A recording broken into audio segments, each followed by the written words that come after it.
Salut à tous, j'espère que vous allez bien. Aujourd'hui, vidéo spéciale Mercato, on va parler un peu de toutes les rumeurs du moment, c'est parti.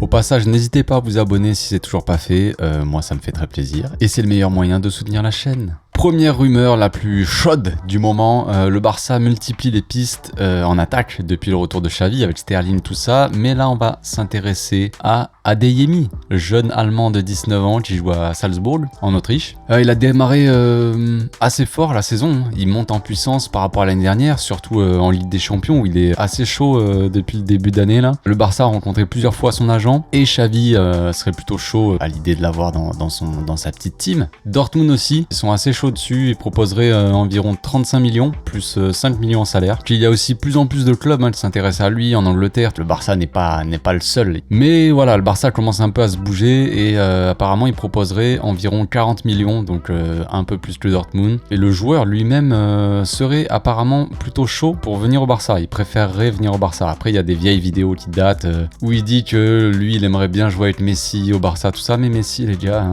comme vous le savez, il n'est plus là. Mais bon, à voir, peut-être que le retour de Xavi donne envie à certains joueurs de venir. Il y a un peu d'engouement autour de l'équipe là depuis le retour de Xavi, donc ça se sent. Donc pourquoi pas, on verra, on a nos chances je pense. Comment est-ce qu'on va le payer, je sais pas, ou d'où on va sortir les 40, peut-être l'achat de Griezmann par l'Atlético Madrid. Je crois que c'est 40 millions là, l'obligation d'achat, donc peut-être que ces 40 millions là peuvent servir à Adeyemi, moi ça me va. Bon, après Adeyemi, c'est pas un joueur confirmé, ça reste une pépite. Le gamin. Il est quand même champion d'Europe des moins de 21 ans avec l'Allemagne et il a déjà été appelé avec la Mannschaft. Il faut savoir si tu peux jouer donc sur les côtés mais aussi dans l'axe. Je crois qu'il joue principalement dans l'axe avec Salzbourg. C'est un joueur très rapide qui commence à s'améliorer devant le but aussi. Il a claqué, si je me trompe pas, 16 buts toutes compétitions confondues et 2 passes décisives. Donc 4 buts en Ligue des Champions si je me trompe pas. Il avait mis un doublé contre les Lillois. Il est devenu le plus jeune buteur international depuis Mario Götze avec sa sélection. Plus jeune joueur allemand à inscrire un doublé en Ligue des Champions à seulement 19 ans et 254 jours. Par la même occasion, il dépasse Müller. Bon, moi, ce joueur-là, je l'ai découvert, sans vous mentir, à FIFA.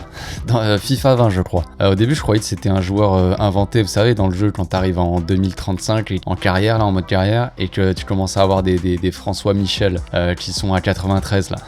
Bref, je croyais que c'était un joueur inventé comme ça. Il était monstrueux, le gars, et en fait, non. C'était un vrai joueur, mais ça, je ne le savais pas. Bon, après, c'est FIFA. C'est bien beau de devenir un monstre à FIFA. En vrai, c'est encore autre chose. Ça veut absolument rien dire. Mais bon, entre-temps, on a pu le voir quand même en pré-saison. Déjà contre nous, dès qu'il touchait le ballon, le gars, il apportait du danger. Il était chaud bouillant. On avait perdu, je crois, contre Salzbourg, d'ailleurs. Il s'était baladé. Lui, il s'était baladé, quoi. Ça reste un jeune joueur, donc beaucoup de supporters sont un peu réticents à vouloir l'acheter. Mais bon, déjà, tu me parles pas d'âge. Moi, tu me parles pas d'âge. Et ensuite, on voit de plus en plus de joueurs percés au haut niveau, de plus en plus jeunes. Alors ouais, c'est pas un joueur confirmé, mais il y a pas si longtemps que ça, le club avait refusé d'acheter Haaland. Enfin, il s'était pas positionné dessus. Ou son agent avait proposé Haaland au Barça et Bartomeu, il avait dit non. Ça, c'est pas ça, j'ai du flair, les gars. C'est pas un joueur pour jouer chez nous, ça. Non. Voilà, et maintenant, qu'est-ce qui se passe? On pourra pas l'acheter, les gars, faut être sérieux 2 minutes. Moi, je suis désolé, je suis désolé de casser votre délire, mais j'y crois pas du tout. Je pense que ça sera pas possible financièrement. On essaye de nous faire croire que ça va, mais tu crois qu'on va dépenser 300 millions, acheter Haaland, De Ligt, Pogba et tout ça? C'est bien beau de donner des rumeurs mercato comme ça, mais ça vaut rien. C'est du vent. Pour l'instant, regarde le club. Regardez le club. Il se positionne que sur des joueurs en fin de contrat avec Agüero, Memphis, Garcia, tout ça. Et pour moi, la solution pour le moment, c'est ça. C'est de prendre des joueurs expérimentés, des bons joueurs en fin de contrat. Ouais. Mais même certains joueurs en fin de contrat qui ont un gros salaire, on pourra pas les signer. Donc voilà. Donc du coup on va passer à la rumeur Azpilicueta en parlant de fin de contrat. Vous connaissez tous César de son prénom, 32 ans le gamin, il est en fin de contrat à la fin de la saison et voilà, il est dans les petits papiers là. Là en ce moment, bon c'est une petite rumeur, c'est pas la grosse rumeur ultra bouillante, mais franchement moi je trouve que c'est intéressant. Xavi apprécie le joueur surtout pour sa polyvalence, il peut jouer comme vous le savez latéral droit, il joue avec l'Espagne ou des fois il peut jouer peut-être dans l'axe aussi, il a dépanné pas mal de fois dans l'axe à Chelsea. Si Xavi veut faire une petite défense à 3 là, sur l'axe droit, ça peut être très intéressant tout ça. Mais donc comme je disais, ça reste une petite rumeur, hein, rien de bien avancé on va dire. Aspi il discute aussi avec Chelsea pour une prolongation, donc voilà, rien d'incroyable à dire là-dessus. Moi je serais plutôt chaud pour sa venue, franchement il remplacerait Piqué hein, qui doit absolument partir en fin de saison, enfin pour moi en tout cas il n'y a pas le choix. Piqué doit se barrer, voilà, il fera son championnat du monde de ballon gonflable, c'est génial, on jouera tous avec lui, y a pas de souci, mais voilà. Et du coup tu remplaces par un petit Azpilicueta, 32 ans, mais franchement il a encore du coffre hein, le petit bonhomme, hein. Franchement c'est un joueur d'expérience et de caractère, hein. Donc les joueurs d'expérience et de caractère comme ça peut faire que du bien au club, on le sait, il y a beaucoup de jeunes au club. Donc ça reste un guerrier sur le terrain, puis il peut aider aussi en dehors, quoi qu'il arrive, un peu comme Daniel Alves. Daniel Alves, il a 58 ans, mais bon, vous avez capté, quoi. Il peut apporter un peu de bonheur et de joie, de folie, du Joga Bonito, du carnaval de Rio, un peu dans cette équipe-là. Donc voilà, c'est pas une mauvaise chose. On reste un peu dans la même lancée que donc Memphis, Garcia, Agüero, tout ça, à prendre des joueurs en fin de contrat, mais quand il y a des bonnes occasions comme ça à saisir, faut pas hésiter.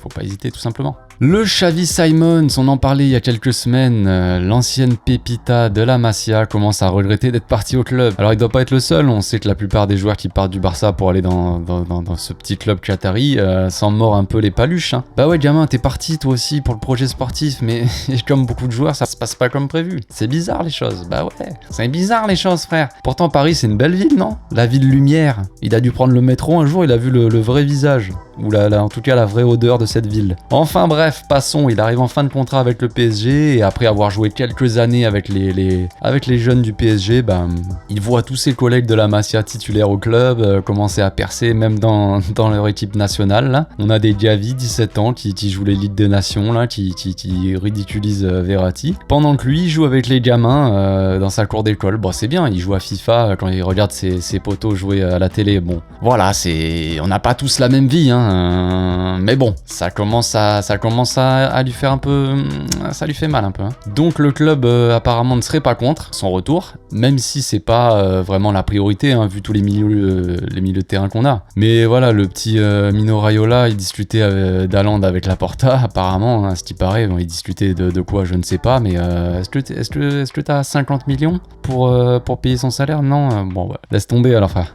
Voilà la discussion. Bref, donc il a glissé le nom de Simons comme ça dans la conversation, on sait pas pourquoi, peut-être qu'il lui a dit est-ce que tu cherches des ramasseurs de balles, hein, je sais pas de quoi ils ont parlé. Mais bon bref, le Barça, on le sait, ils ont l'habitude maintenant de laisser partir ces pépites pour les racheter un bras plusieurs années après. Hein. On fournit toute l'Europe, on est fournisseur officiel de pépites en Europe, avec les Dani Olmo, Adama Traoré, Onana aussi, même Icardi il est passé par le centre de formation. Il y a tous les joueurs d'Europe qui sont passés par notre centre de formation, mais que veux-tu? Mais c'était un club les gars, voilà, c'est comme ça. Donc on fournit tout le monde mais voilà, on est gentil, on est un beau club très gentil. Voilà, c'est tout ce qu'il faut retenir. Mais bon, là c'est un peu différent, c'est lui qui voulait partir pour le coup. C'est pas nous qui l'avons laissé filer, moi j'attendais ce joueur, hein, mais voilà, il a absolument voulu partir. Du coup, moi je serais plutôt d'avis de le laisser là où il est. Hein. C'est un peu comme Moriba, on attendait tous de le voir briller sur le terrain, moi je l'attendais, le Xavi Simons. Hein. Je voyais ses petites vidéos, ses petites compiles là. Le gamin, il avait quel âge? Il avait 14 ans, donc voilà. Je me suis dit peut-être il pourra jouer à 16 ans, ouais, je raconte ma vie. Il pourra peut-être jouer à 16 ans et venir et tout ça sera cool. Je sais plus, c'était il y a quelques années, bon, il est encore jeune là, mais... non, il a voulu se barrer, écoute, frérot, y a pas de problème. Tu veux te barrer, tu te barres. Après, tu reviens pas gratter comme ça 2 ou 3 ans après, là. Donc c'est bien dommage.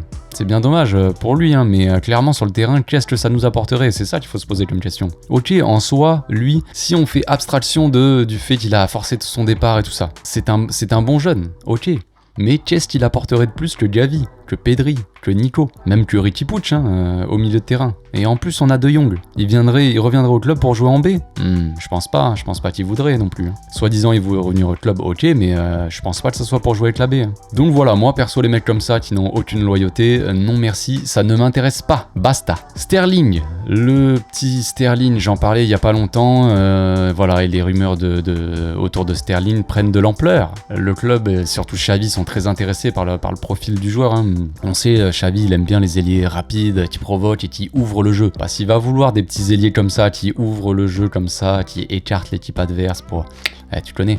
Manchester City serait d'accord pour prendre en charge la moitié de son salaire, ok, mais l'autre moitié devrait être payée par le Barça. Problème, Sterling c'est je crois 18 millions bruts par saison, donc voilà, le calcul est très rapide, hein. Ça veut dire que le Barça, ça serait 9 millions à leur charge. Et ça les arrange pas, tu m'étonnes. Tu m'étonnes, déjà qu'on n'a pas une thune, mais si on prend Sterling, on peut prendre personne d'autre en fait, parce que notre budget de cet hiver là, c'est 10 millions je crois. Après je suis pas pas une calculette ambulante, hein, mais il y aurait moyen de prendre personne d'autre, voilà. Donc le club aimerait que le joueur baisse un peu son salaire, fixe en tout cas, et lui donnerait des bonus éventuellement plus élevés, si le Barça gagne des trophées. Non, c'est pas une blague. Bon, on va dire au moins un trophée, peut-être la Coupe d'Espagne ou la Coupe Davis peut-être au tennis, je sais pas. Ils vont essayer de gagner un petit trophée, ou le trophée du coin là, ils vont jouer en 6ème division pour essayer de gagner des trophées. Mais bon bref, pour le moment on est quand même loin de gagner quoi que ce soit. Pour donner mon avis moi sur le joueur, bon je l'avais déjà donné un petit peu, mais en soi je suis pas contre vraiment son arrivée, hein. Je trouve que c'est un bon joueur évidemment, mais comme j'avais dit, je préfère largement investir sur un autre joueur, hein. Moi, Sterling, c'est pas mon premier choix. Même, même Dani Olmo, je préférerais à la limite, tu vois, c'est peut-être parce que c'est le côté Masia, ça. Ok, le Barça veut investir sur des joueurs confirmés, ou prendre à la Masia. Mais le problème, c'est qu'à la Masia, il n'y a pas des tonnes d'ailiers ou même d'attaquants, hein. À part en dessous ces dernières années, c'était pas la folie. Après, il y avait Conrad aussi, mais bon, voilà, c'est pas dingue tout ça. Mais voilà, niveau ailier, on a en dessous et Dembouz, qui sont blessés, ils sont blessés, on sait pas comment ça finira la saison, hein. Ok, ils sont censés revenir, Dembélé il arrive à l'heure à l'entraînement, c'est super cool tout ça, mais voilà, est-ce que ça va tenir toute la saison? Est-ce qu'on peut tenir toute la saison avec 2 ailiers? Ça m'étonnerait les gars. Donc voilà, c'est pour ça que Xavi veut en acheter un cet hiver, mais voilà, après on a on a Conrad, qui est une possibilité de racheter, on a une option de rachat si je dis pas n'importe quoi, de 10 millions, on l'a vendu 5, ça ferait 5 millions pour Conrad. Bon après c'est des jeunes joueurs, voilà, qui sont pas... Xavi je pense qu'il veut aussi du vrai gars confirmé. Conrad c'est bien sympa, mais c'est pas non plus la folie. Il aurait pu dépanner cette année, franchement, il aurait pu dépanner, mais il aurait pas explosé, tu vois, sous Xavi, genre faut pas abuser. Il est pas mauvais avec l'OM, mais c'est pas non plus un truc de ouf. Bref, Sterling perso, je le prendrais pas. Franchement, moi perso, je le prendrais pas. Je préfère Anthony par exemple, au même poste on va dire, même si c'est pas du tout le même jeu. Je préfère largement Anthony en ce moment, c'est tout. Genre. Et en plus, il serait moins cher, je pense. Bref, maintenant passons aux joueurs qui sont au club. On va parler de Frenkie. Grosse rumeur en ce moment sur Frenkie, hein. À ce qui paraît, le club voudrait le mettre sur le marché à cause de sa forme du moment, sa méforme du moment quoi, et de sa valeur marchande. Alors oui, ouais, ok les gars. Bon perso, moi j'y crois pas trop déjà. Je ne sais pas d'où sort cette info venue de nulle part. Et surtout, j'espère que c'est faux, parce que franchement, ça serait une erreur monumentale. Monumentale les gars. Ok, De Jong il est pas ouf hein, depuis le début de l'année. Ok, un peu comme toute l'équipe. Hein. C'est pas comme si on avait bien démarré la saison, les gars. On a oublié, je crois. Hein. Mais donc, en tout cas, le club considère qu'il est plus indispensable, car au milieu, on a Gavi, Nico et Pedri, niveau jeune, et Busquets qui reste intouchable. Le gars sera intouchable jusqu'à ses 70 ans. Mais bon, bref. Tout ça n'a aucun sens. Déjà, Xavi avait dit qu'il comptait énormément sur De Jong, et quand il en parlait, il disait que tout le monde rêverait d'avoir un joueur comme ça, que c'était un joueur total, un monstre, le gars.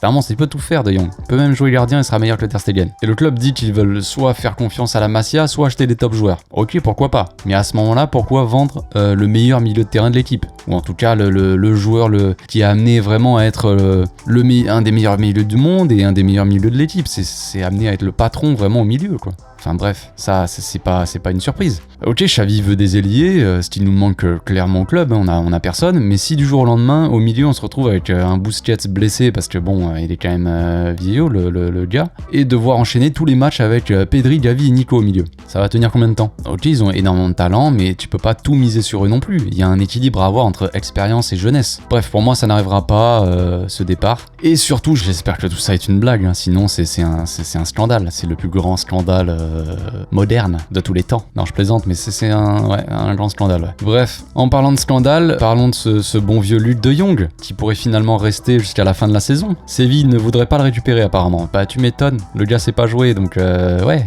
ça c'est normal. Hein. On se retrouve piégé maintenant avec cette tanche là. Bref, apparemment Séville préférerait mettre le jardinier du club plutôt que Luc sur le terrain. Bah ils auraient bien raison, hein, les gars. Forcément, le jardinier il finit avec 5 buts à la fin de la saison. Luc de Jong, je sais pas. Donc ce que j'espère, c'est que le club trouvera une solution. Un club grec ou un club lituanien là voudra bien le récupérer pendant le mercato d'hiver. On peut éventuellement le refiler à un autre club. Je pense que c'est quelque chose de possible. Hein. Moi, je suis pas un grand connaisseur de mercato, de ce qui est possible dans les contrats et tout ça, mais je pense qu'il y a moyen de refiler le prêt à quelqu'un d'autre.